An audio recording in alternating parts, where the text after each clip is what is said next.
ഇത് തിരുവനന്തപുരത്തെ Kuzhippallam botanical gardens. കുറച്ച് ചെടി വാങ്ങാൻ വേണ്ടി പോയതാണ്.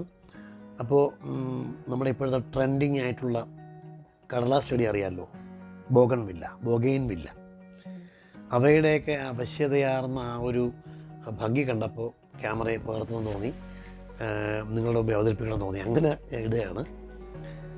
ഇതിനെക്കുറിച്ച് ഞാൻ സെർച്ച് ചെയ്തപ്പോൾ കിട്ടിയ കുറേ വിവരങ്ങൾ വേറൊന്നുമല്ല.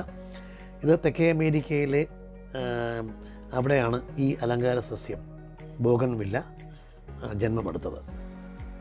അപ്പോൾ ഇത് കടലാസ് സമാനമായതുകൊണ്ടാണ് ഇതിനെ കടലാസ് പൂവ് എന്നറിയപ്പെടുന്നത്.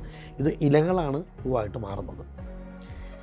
1768 ബ്രസീലിൽ ആദ്യമായി ഈ സസ്യം കണ്ടെത്തിയത് യൂറോപ്യനായിട്ടുള്ള ലൂയിസ് ആൻ്റണി ബോഗൺവിൻ എന്ന ഒരു ഫ്രഞ്ച് നാവികനാണ്.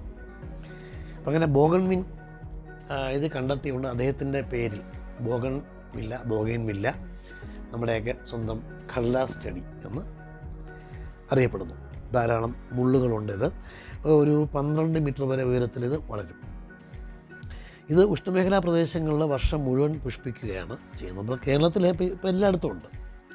ഇവിടെ ഇപ്പോൾ ഒരു 6 മാസത്തോളം നല്ല രീതിയിൽ ഇപ്പം പുഷ്പിച്ച് നിൽക്കും. ഇപ്പോൾ ഈ സമയത്ത് നല്ല പുഷ്പിച്ചിരിക്കുക. 6 മാസം കഴിഞ്ഞാൽ പിന്നെ ഈ പുഷ്പങ്ങളൊക്കെ എല്ലാം കൊഴിഞ്ഞ് പിന്നെ നമുക്ക് ഏത് കളറൊന്നും ഐഡൻറ്റിഫൈ ചെയ്യാനൊന്നും പറ്റത്തില്ല.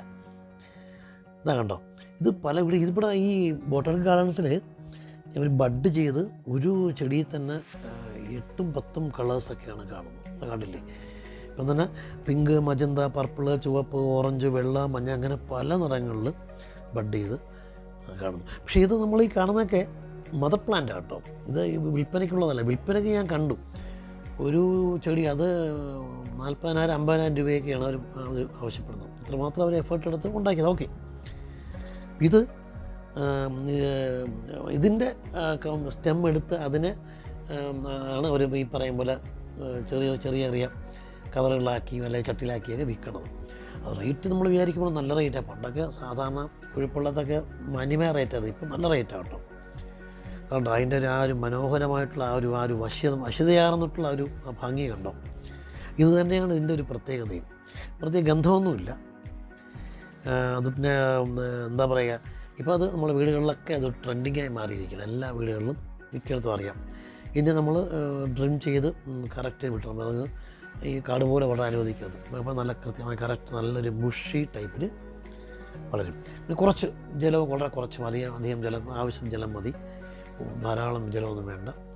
ശരിയായ രീതിയിലെ വളവും ഒക്കെ കൊടുത്തു കഴിഞ്ഞാൽ നല്ല രീതിയിൽ നമ്മുടെ വീടുകൾക്കൊക്കെ അഭിമാനമായിട്ട് ഇത് വളർന്നു വരും. എന്തായാലും ഈ ബോഗെയിൻവില്ല കടലാസ് ചെടികളുടെ ആ ഒരു സൗന്ദര്യം നിങ്ങളൊന്ന് ആസ്വദിക്കുക. ഓക്കെ.